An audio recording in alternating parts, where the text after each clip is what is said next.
But the principal story is, number one, the drug war doesn't work. It puts more drugs, uncontrolled, unregulated drugs, in the hands of our kid, where it's easier for our kid to get marijuana or some other dope substance than it is to get a six-pack of beer or cigarettes. At least they card you and they ask you how old you are when you go to buy the cigarettes or you go to buy the liquor. Now, not only is the war on drugs unsuccessful in its task of saving the kids from drugs, but the other point I want to leave you with is that the war on drugs is really at the heart of nearly any other crisis you can name in America. The problems with guns, gangs, crime, prisons, taxes, deficits, AIDS, health care, trade imbalance, corruption, no money for schools, job programs, no money for medical marijuana, no money for drug treatment, the corruption of the police, the corruption of the kids, the tempting of the kids. Well, if you drop out of school, join a gang, get in the drug business, there's unlimited money that you can make. We put a pot of gold next to the choice we tell them not to take, and we wonder why we're not making progress in the war on drugs.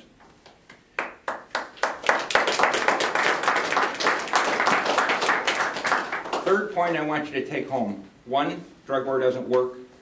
Two, it's the heart of any other crisis you can name.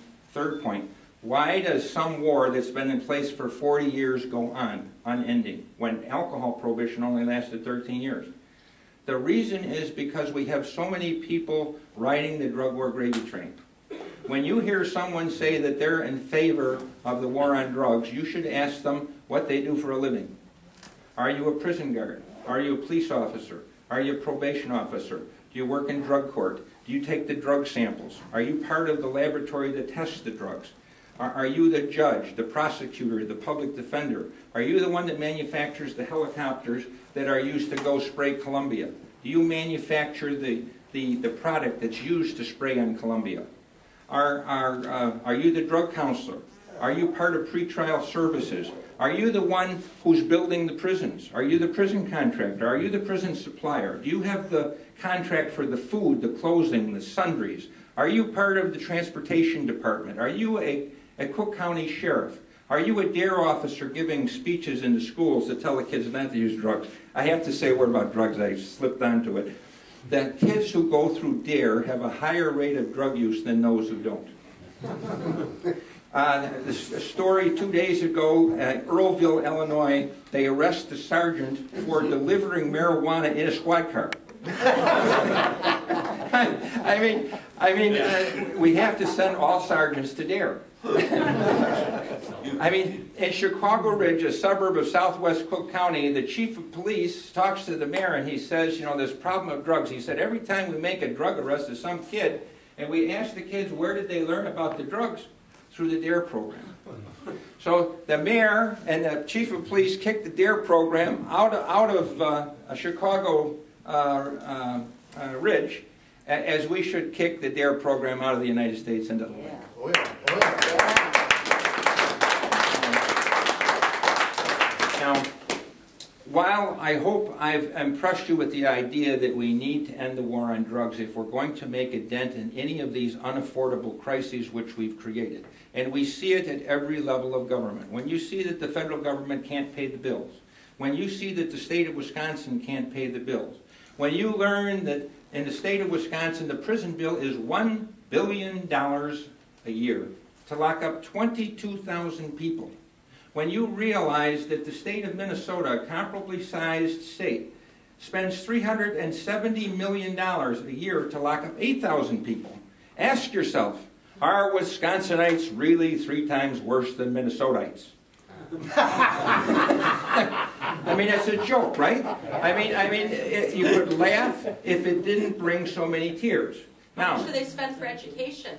Yeah, and in Illinois, we built 1 new prison every year through the 90s to the point where we can't pay for schools. We're 49th on the funding list of state support of public education.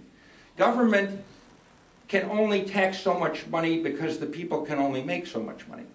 So there's a limited amount of money that comes into the hands of government, but the wants of the public are insatiable in the needs that they want paid for. So in other words, the pie is only so big.